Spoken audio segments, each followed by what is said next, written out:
Hello, everyone. Welcome to the Thursday episode of Daily Betslip. NFL Week 8 starts tonight between the Tampa Bay Buccaneers and Baltimore Ravens. Of course, we will be talking about that game as our game of the night. We're also going to talk NBA, NHL, college football picks, and we're also going to give an upset pick for this weekend's NFL slate. But go ahead and vote in the poll for the community pick for game of the night between the Ravens and the Buccaneers. I'm just trying to think, was the community right last night? The community was on, I don't know. I'll have to go back and double check because they're 0-2 before that. Last night was the Bucs and the Nets. What side were they on? I don't know. But I do actually have a question about that game to you, Donnavan, before we get into community picks here. Okay. From my understanding, once again, not a huge NBA guy, but I think the goal of the game is to put the ball in the hoop. Yes. Is that correct? Yes. So why is a guy who refuses to even try to put the ball into the hoop still regarded as a high-level player that teams might want, that teams are even willing to play? Why is he on the basketball court? Of course, I'm referring to Ben Simmons. So I saw the clip last night. I'm sure you saw it too. Kyrie gave him the ball, and Kyrie said something like, "Shoot it, Ben," and he didn't even look. He didn't even look. He immediately dished it back out. What? I don't get it. Why is he an NBA player? The idea is that he can be a Draymond Green type of guy where you play really good defense, you make a lot of good passes, and you kind of are just like the glue guy that can set up KD, who's one of the best offensive players ever, and you can set up Kyrie, who is also like KD and can score at will. But if you don't look at the basket, I mean, you're playing 5-on-4 every single time, and it's hard. And you said, why is a guy who people may potentially want? I don't know if anybody wants him right now. I think he's shot his value even lower to what it was before the season started. So, yeah, Ben Simmons it's rough. It's rough through 4 games. You got to at least look at the hoop. Yeah, Draymond Green might not be a shooter, but if he's wide open, he's gonna try to put the ball in the net. He'll do the dribble handoff, the fake dribble handoff. He'll go and dunk it. I don't know what's going on with Ben. That's a tough clip to watch. So the BetSided community producer Joanne has confirmed they're on Bucks -4. That's what I thought. So community broke their losing streak last night. So they are 1-2 on the week heading into Thursday Night Football. Vote in the YouTube chat. You can also vote on Twitter. I believe that poll should still be live. You can vote in that as well to see what side you're going to be on for tonight's NFL game. But we got some picks to get through, Donnavan. We're going to start with community picks. I think we have a little bit of everything. I think we've got 2 NHL, 2 NBA, and a college football pick for tonight. So why don't we dive into those? Let's bring up the first one here. Sean Mitchelson, who is, speaking of streaks, he might be on a long streak of submitting picks into the shows. Leonard Fournette over 28.5 receiving yards, -110. Fournette has hit this in 4 straight weeks before last week when Tampa Bay didn't show up. 29 receptions in those 4 weeks with Gage out and Evans hobbled. Expect more targets for Fournette against a bad Ravens pass D. I don't hate this pick. I do have a prop for tonight. I'm not giving out on this show. I gave out on the show this morning, Vegas Insider Show. I'm on Fournette under his rushing yards total. So if you're going to bet Fournette, probably is better to do it by receiving yards because that's gonna be how they're gonna kind of get him the ball. So I do kind of like that pick from Sean Mitchelson. Any thoughts on that one, Donnavan? Any thoughts on playoff Lenny? I actually like your underplay in terms of under rushing yards more than the over receiving, just because they've like Rachaad White, he's been able to get a couple touches, and so he's had somewhere around 9 touches per game over the last 4 weeks, and so they might be able to bring him in as the pass catching back. If Fournette just isn't having a lot of success. So I think maybe receptions might be, I don't know what the receptions line for Fournette is. Maybe that's a better way if you're just trying to bet on the volume and the fact that the Ravens pass rush is going to get there. But I don't hate this, but I think that there might be a couple better ways to bet on Fournette tonight. All right. Yeah, I like, and also the Buccaneers have the lowest run play percentage in the NFL. Nobody runs the ball fewer times than the Buccaneers. So speaking of Fournette, like I mentioned, I like his under rushing total for tonight. Let's move on to the next community pick. Warriors. We got the Warriors -7.5. Little basketball NBA action here. Who are the Warriors playing tonight? Just looking it up right now. The Heat. Yeah, playing the That Miami line has Heat. since moved down since @GoGales submitted that pick. Down to -6 now. Any thoughts on the Warriors, Donovan? I actually have a play on this game later in our best bets segment, so I will save my thoughts on this game for that. Has there been news lately? Because the line has moved down to 6. Is there a reason for the 1.5 point line movement or just normal movement? No, I think it's just normal movement. All right. Okay, we'll touch on this game a little bit later. I had a bit in yesterday's Daily Betslip where I just listed the Canadians in every single NBA game we talked about. I annoyed myself with that bit by the end of it, so I won't do it today. Andrew Wiggins, though. All right, let's get to the next community pick. I have very little to add to these NBA picks, unfortunately. A couple of big write-ups submitted today. Write-ups too big to even fit in the tweet, so they note-snapped them. This is from Pie Bets at Best Pie Bets. Senators on the money line +105 against the Minnesota Wild. Pie Bet says, I like the spot for a home dog with the Senators. Ottawa so far this season 8th in Corsi percentage, Fenwick percentage, and 4th in expected goals for percentage. What's SCF? I know the other one is high danger chances for. I should know what SCF is. I'm blanking on it, though. Looking at Minnesota so far this season, they're 19th in Corsi, 21st in Fenwick.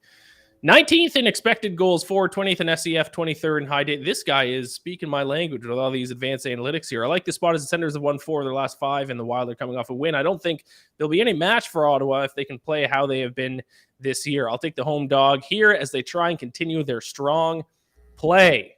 I have a pick for this game as well. I will let you know right now. I agree with you. I'm also on the Senators tonight, but I will give my reasoning out in a little bit, but I do agree with this pick. But there is also one specific reason that you didn't mention that I like the Senators tonight.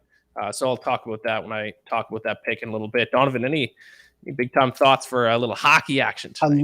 I looked up SCF, and it says count of scoring chances for the selected scoring team. chances. That's what it is. Yeah, scoring chances. That combination of players is on the ice. Yes, so, great call. Perfect. I love it. All right, let's get to the next pick here. Yeah, this is the other one with a big write-up here. Cody Wells at 1981. Our good friend Cody Wells here coming in with a big pick for one of the 3 college football games tonight. And this is good because I have 2 college football picks, but neither of them are for this game. So Cody is on Louisiana Lafayette -1 against Southern Miss. He says, I like the slight road favorite here for a little Thursday night Sun Belt West action. Both of these teams are pretty similar statistically for the most part, but Lafayette has a stylistic advantage. Okay, Cody. Southern Miss runs the ball in 55% of plays, while Lafayette ranks 33rd in opponent yards per rush. Southern Miss also ranks dead last in giveaways, while Lafayette is second in takeaways. Wow, that's a great little tidbit. Give me the road favorite. I got Lafayette moneyline -105 earlier this week. I also lean under 42.5, but haven't played it yet. I did not handicap this game. I focused on the 2 bigger games tonight.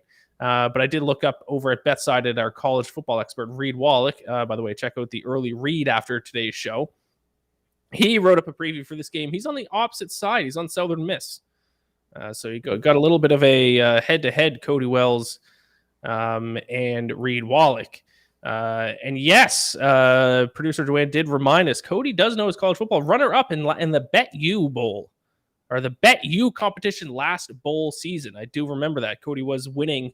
Unfortunately, I think lost it in the last week of it. But yeah, Cody certainly knows his college football. He's going head-to-head against our college football betting expert and Reed with this one. Yeah, interesting game. A little Sun Belt action. I don't have a pick for it. So now you have to ask me to decide who am I going to tail, Cody or Reed. Where you I'll go with the under because they both in the write-ups mentioned that they also like the under, so they do agree with that. So instead, I'll go with the under. All right, nice. It makes sense. I'm looking up all the stats for you, and their defense their defense is 21st in the country in points per game. They're 26th in opponent yards per play. So you have a really good defense on their side. So I would join you on the under, and all 4 of us can bet that. That is a big reason why Reed Wallach is backing Southern Miss. He writes in his article here, the best unit on the field will be Southern Mississippi's defense, which is top 10 in tackles for loss and allowing just over 3 yards per carry. So there you go. Might be a little bit of an intriguing matchup there in the Sun Belt. Okay. Let's move on to the next community pick. MLP_Sabres. what is that? Spade Heart Club at MLP underscore Sabres. No write up here. Sabres money line over the Montreal Canadiens, aka Les Habitants. I am disagreeing with you. I'm on the opposite side viewing this one. Another hockey pick I'm on tonight that I wrote up over at BetSided. I'm not giving it on the show, but I do like the Canadiens as pretty sizable underdogs in this one. Sabres have skated by this season with a 4-2 record, mostly due to their high shooting percentage and save percentage. Craig Anderson is starting for them tonight. Craig Anderson, Donovan, 41 years old. And he has been an average at best goaltender throughout his entire career. And he has a 970 save percentage this season. I guarantee you that he is not going to. Oh, it's not going to be Craig Anderson. Well, I bet on the Canadiens based on that because the website I looked at said he was likely, and now they've switched to Eric Comrie being the likely starter for the Buffalo Sabres. So that's probably why the Sabres have become more of a favorite, which I noticed before we started the show. So still, Buffalo is advanced analytics, bottom 5 in most areas in the NHL. Their goaltending is not, even though it's Eric Comrie tonight, their goaltending is not going to keep up to the pace they've played in lately. But this is the tricky part about betting on the NHL is that it'd be like betting on the MLB, but you don't know who the starting pitcher is until an hour or two before the game starts. Because goaltenders, even some of these games tonight, Blues Predators, which starts in 2 hours and 50 minutes, has not been announced what goalie's starting for either team. Wow. It's tough. That's very tough. Makes it tough. So you have to try to do a little bit of a guessing game. Obviously, I was on the wrong side with it because it would have felt great about my Canadiens bet with Craig Anderson in net, but I got to stick with it. So I'm on the opposite side of you at MLP underscore Sabres. Oh, and I just noticed you have Sabres in your, I'm sure you're unbiased with your Sabres pick, Mr. underscore Sabres. Little hometown buy. I missed that too. A little hometown biased, perhaps. All right. Is that it for the community picks, or do we have one more? That's it. Those are the 5 community picks, a little bit of everything. Let's get into our best bets for tonight. Donovan, you got 3 NBA. I got 2 college football and an NHL. Why don't you start us off? What is your first NBA pick for tonight? Yeah, I'm gonna go with the Mavericks -3 against the Brooklyn Nets, who the community faded last night. And like we were talking about earlier, Ben Simmons doesn't look good at all. And I look at this team, and he was supposed to really, really help their defense. And Brooklyn is bottom 3 in defensive rating right now. And they actually got a boost yesterday because they were dead last in defense going into last night's game. And the Bucks just didn't steamroll them, so their defense improved. But they're going up against a Mavericks team with Luka Doncic and with Christian Wood, who's playing out of his mind right now. Christian Wood's averaging over 24, close to 25 points per game. He's shooting 60% from the field, 60% from 3. Obviously, like those numbers are going to drop as the season goes on, but he's on a really, really hot start.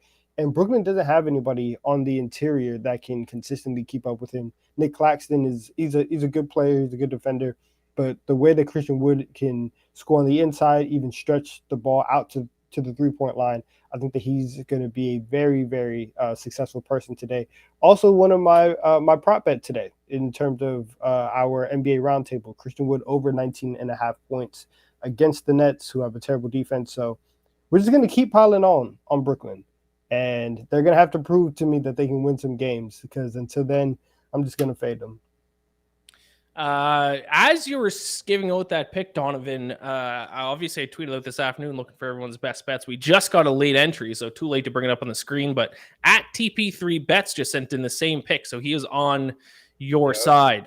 He's also on the Mavericks. He says back-to-back for the Nets. They rank in the bottom of the NBA in defense. The Mavs' one weakness is versus big men, which the Nets can't take advantage of. Mavs in a bounce-back spot and seem to play better in big games. Yep. That's exactly my thought process. So Mavs -3.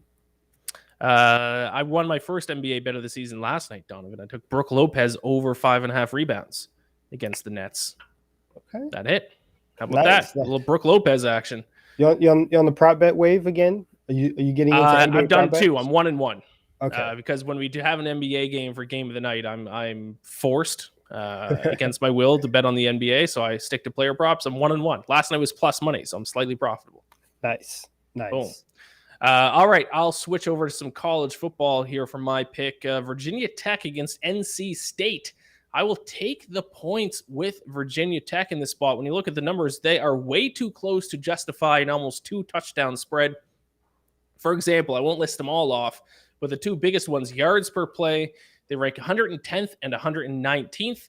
And opponent yards per play, they rank 51st and 67th. And almost every stat that you look at, I even found two that they literally rank right next to each other. So statistically, there are very similar, identical teams, but yet for some reason, it's a 13.5-point spread with NC State's starting quarterback, Devin Leary, out for the season. So I do not know why this spread is so big. I might be missing something. Who knows?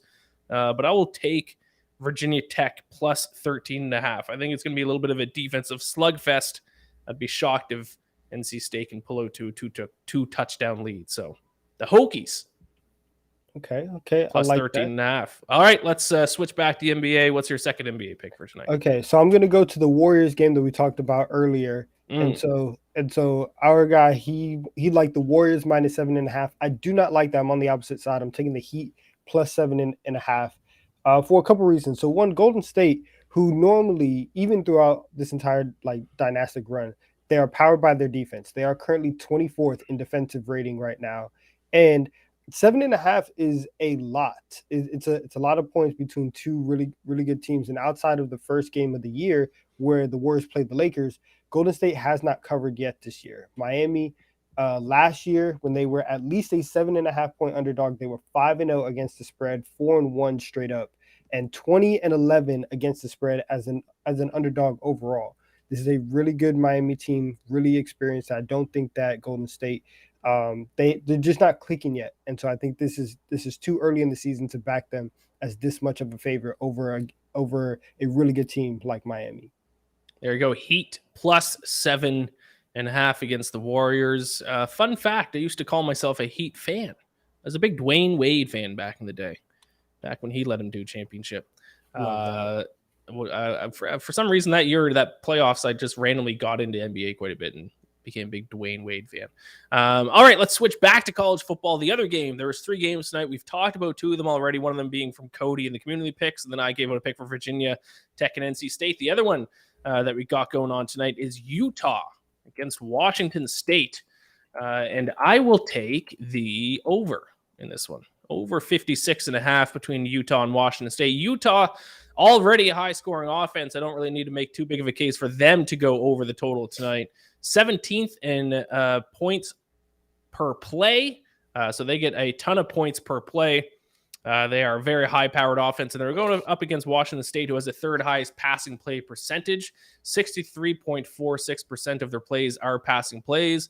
And now Washington State gets to take on a Utah defense that can't stop the pass. Their biggest weakness is their secondary, 104th in opponent yards per pass attempt. So I think Utah in general is a very fast-paced, high-scoring offense. And now Washington State, who isn't really that big of a high-scoring offense, I think they will be tonight because their strength matches up well with Utah's defense. And also, to be fair, with teams that throw the ball a lot, that means the clock is going to be stopped quite a bit and not be running, which will lead to more opportunities for points. So I'll take Utah and Washington State over 56.5 in the late game tonight. Kicks off at 10 p.m. Eastern. Okay, nice. I see your over, and I have another over as well, so we can. All right, we can hit 2 overs back to back. I'm taking the Grizzlies and the Kings over 236. Oh, I know it's a very high total. It's a very high total, and it's actually moved to 237, and I would still like it at 237 just because there's going to be a lot of points scored in this game. Memphis has the 6th best offensive rating in the NBA right now. Their defense hasn't been fantastic to start the season. They haven't allowed fewer than 112 points all season long, and they've given up at least 120 points in each of the last 3 games. And the Kings are the perfect team to play this type of style because the Kings play at the 4th fastest pace in the NBA. Sacramento also has allowed at least 111 points in every single game this season. So this is a Kings team that wants to get up and down against a Grizzlies team that allows a lot of points and puts a lot of points on the board. So it's a really, really high total. But I think the over still has some merit here. So I that's what I'm liking in Grizzlies Kings tonight. There you go. Grizzlies Kings over 236. Donovan on record not being scared of the high total in that Western Conference matchup. It's kind of weird that the Grizzlies are in the West.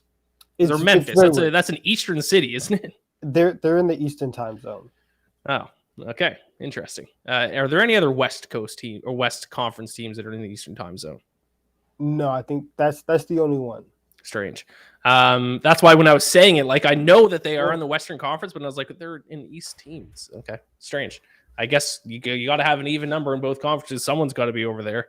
Let's finish up with my NHL pick, and I already alluded to it earlier because I'm on the same side as someone who sent in the community pick. I forget who it was. I apologize. But I'm also on the Senators plus 105. I will echo a lot of the things that they said why they like the Senators here. But my big reason that they didn't mention was that Marc-Andre Fleury starts for the Wild tonight. It was a big trade deadline acquisition for them last year, and he has stunk this season. He didn't do great in the second half last year with the Wild. He's been even worse so far this season. .869 save percentage so far this year, one of the worst in the NHL. We kind of saw the first signs of it last year, but he just might be getting too old. Marc-Andre Fleury's been around forever. He's 37 years old. It just might be a regression due to age here. Now they have to take on Ottawa Senators team that ranks 5th in 5-on-5 expected goals per 60 minutes at 3.0. So now they have to face a very offensive-minded team in the Senators, and when you have a shaky goaltender in between the pipes, that's a recipe for disaster. Senators also 4th most high-danger scoring chances per game this season at 15.67. So I will take the Senators as slight home underdogs. Nice. All right. Okay. Those are our best bets for tonight. We still will have our picks for Thursday Night Football and some upset picks for NFL Week 8 coming up. Before we do that, let's take a look at a recap of our picks so far. College football tonight, I'm on Virginia Tech plus 13.5, over 56.5 between Utah and Washington State. And the Ottawa Senators at plus 105 against the Minnesota Wild. Donovan, you're on Mavericks -3 against the Brooklyn Nets. Heat plus 7.5 against the Warriors, and over 236 between the Memphis Grizzlies and the Sacramento Kings. All right, Let's talk a little NFL. Let's switch over here for NFL for the rest of the show. Week 8 is upon us. It has been the season of upsets. So let's talk some upset picks for Sunday's game. So why don't you start us off? What is your favorite? Well, I know I stole your favorite upset pick was the same as mine. I called dibs on it. So let's call this your second favorite upset pick for Sunday's action. I like the New York Jets to upset the New England Patriots this week. I think the Jets are going to keep rolling. I know that Breece Hall is hurt. I know that Elijah Vera Tucker, both of them got put on IR this week, and that really, really sucks because the Jets were just doing just great stuff this week. But I can't trust the Patriots, right? They don't know what their quarterback situation is going to be like. Mac Jones started, and then he ends up sucking in the middle of the Bears game. So then Bailey Zappi comes in, and then in the middle of that game, it looks like Bailey Zappi's, like his Cinderella story is over. His time at the ball is done. So then Mac Jones comes back. Like it's too much going on at the quarterback position, and for a team that doesn't have any really exciting skill position players on the outside, I don't like the fact that Sauce Gardner can go and basically take away their entire passing game. And now you're gonna run Ramondre Stevenson and Damian Harris and really rely on that running game against the Jets, who are 3rd in the NFL in opponent yards per rush. Their rush defense is very, very good. So I think that the Patriots are going to be one-dimensional, and that one dimension is going to get shut down. And the Jets they're gonna keep rolling. And in terms of Breece Hall getting hurt, they just traded for James Robinson, and between him and Michael Carter, they will be able to muster up enough of a running game to keep control of this game. So I like the Jets this week. I like that pick. I'm on the under in that game, but if I were to pick a side, I'd definitely go the Jets. As you mentioned, their defense has been very good. That's why I've been hard on the teams like the Giants. I've been hard on teams like the Titans because you look at their stats, they aren't good anywhere. I'll give the Jets credit. I think they deserve their record, and a big part of it is because of their defense has been very good. To be fair, Jets haven't had the toughest schedule in the world, but they've done what they had to do against teams that they had a chance to beat. So yeah, I like that pick quite a bit. My upset pick of the week is also your favorite upset pick of the week. As I mentioned earlier, I stole it from you. I called dibs before you could claim it. I'm going to take the Arizona Cardinals here on the money line against the Minnesota Vikings. This is just a big fade of the Vikings more than anything else. They are 5-1. Their numbers don't hold up, though. 26th in the NFL in net yards per play. And a big reason why is because of their defense. Their defense has been crap. 30th in opponent yards per play, dead last in opponent yards per pass attempt. The worst secondary in the NFL through the first 7 weeks. So I think this is the type of defense Kyler Murray is going to be able to do a lot of damage with, especially now DeAndre Hopkins is back. He has a game under his belt. The Vikings are coming off a bye week, but the Cardinals are coming off a mini bye because they played last Thursday against the Saints here. So Cardinals stats, to be fair, still are very underwhelming, but I think if there's a defense that they can really score against, is going to be this Vikings defense. So I will take the Cardinals to win outright to upset the Vikings on Sunday. And Donovan, you agree with that pick? Yes, I do. Listen, and both of us agree that the Vikings are just fraudulent and that they don't deserve to be 5-1.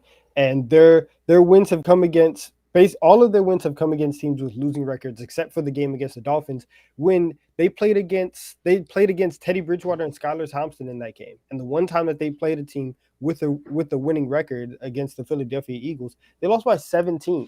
So they haven't played anybody. When they play somebody that's decent, they get steamrolled. So I think that it has, like you said, the numbers don't add up, and eventually that loss has to come. And so I think this is a good week.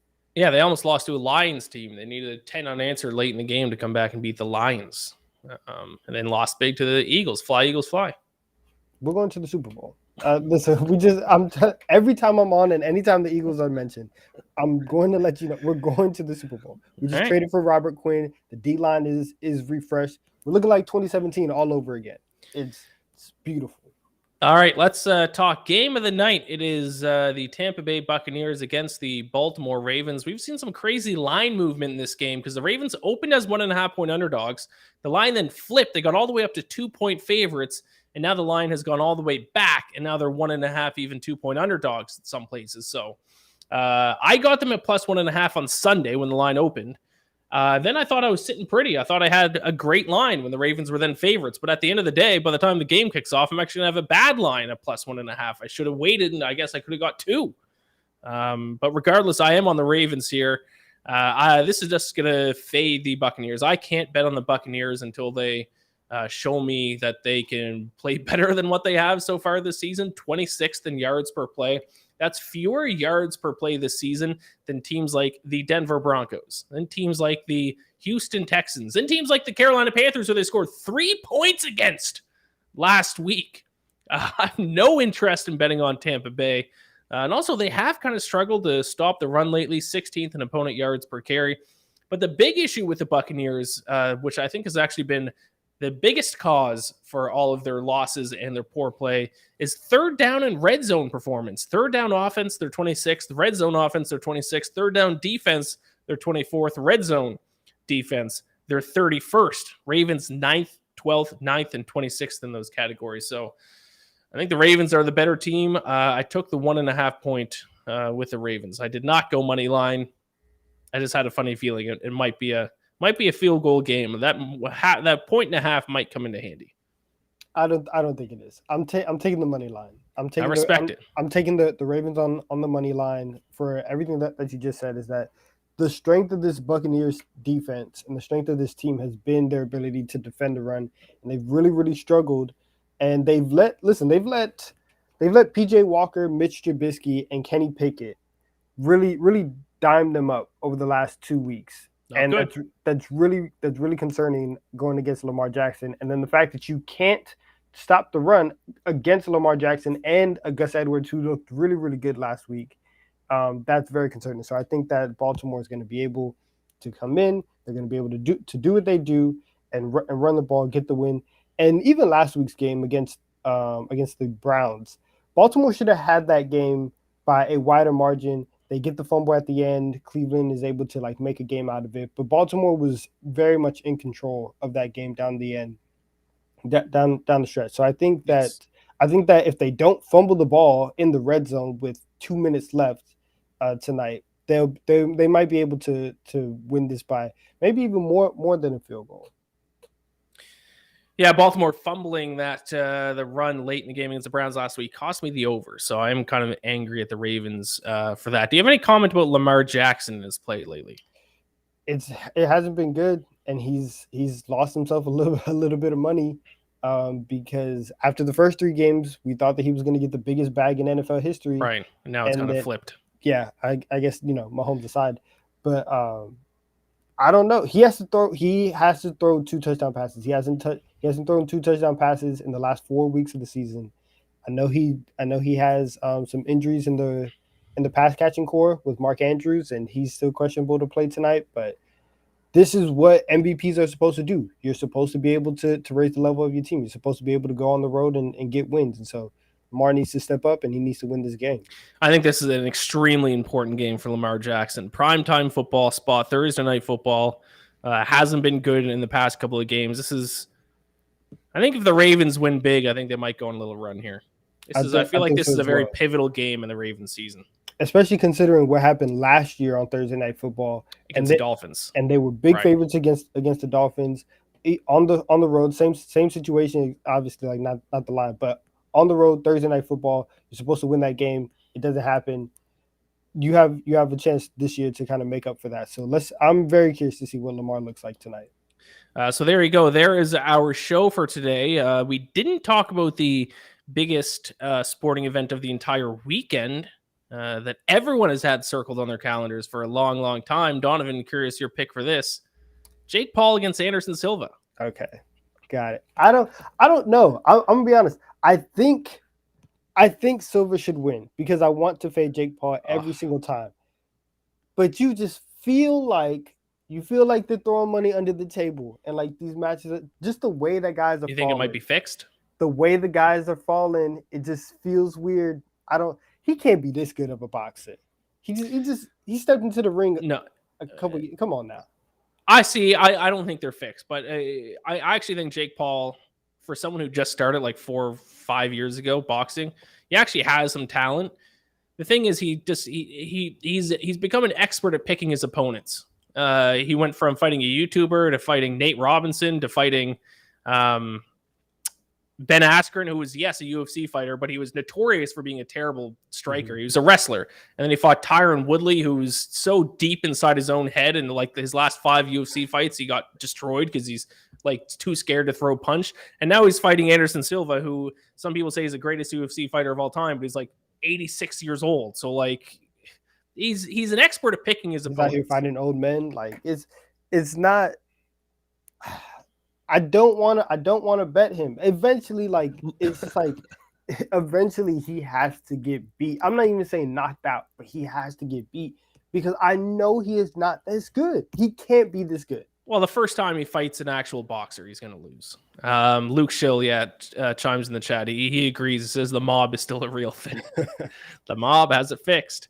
Yeah, he's not going to do that because if he fights a real boxer, no one knows who the guy is unless he fights like an actual top level boxer. And so he's not going to make any pay-per-view points and he's going to lose. So he's not going to do that. He's going to keep fighting big name guys who he can beat. He's smart. I'll give him that. He's smart with his business. But yeah, Jake Paul. All right, that is our show. Okay. Thank you so much for watching. Like and subscribe. Check out the early read from earlier this week when Reed Wallach and Ben Heiser gave out their best bet of the night. No, by the way, community pick poll. They're on the Ravens too. So all 3 of us are on the Ravens. That terrifies me. Nice. That terrifies me. I don't think I feel like it never goes good when all 3 of us are on the same side. I'm normally terrified. I'm confident today. So we'll see what happens. We'll see what happens. That is our show. Be sure to tune into the Daily Betslip tomorrow, an hour earlier. It'll be Donovan and Reed. You're going to talk World Series Game 1, likely some NBA, I would assume, some college football possibly. Yep. So tune in for that. NFL. Well. There you go. Yeah, so we got tomorrow. NHL. You guys going to talk about NHL in my honor tomorrow? We'll see. If there's a good line. All right. I like it. So that'll be at 4 p.m. Eastern. The Friday shows are always an hour earlier than the rest of the week. What do you guys say at the end of the show, Luke Schill? Bet or bless? It's gamble or bless. Gambler, the gambling god. Luke. I run the Church of Gambler. Let me know if you'd like to join. So there, that's a perfect way to end. Gambler, bless everyone. Good luck to your picks tonight. Good luck to your picks this weekend. I will be back on Sunday at 12 p.m. Eastern with Matt Verderam on Stacking the Box to have our NFL preview show. So be sure to tune into that. And yes, it is from The Simpsons, Luke. It is from an episode of The Simpsons. Great call. Homer. I believe Marge got addicted to gambling in an episode, and Homer said, gotta grab Marge from the neon claws of Gambler, the gambling god. And I've taken that and I've turned it into my own now. All right. Show's over. Talk to you later. Good luck tonight.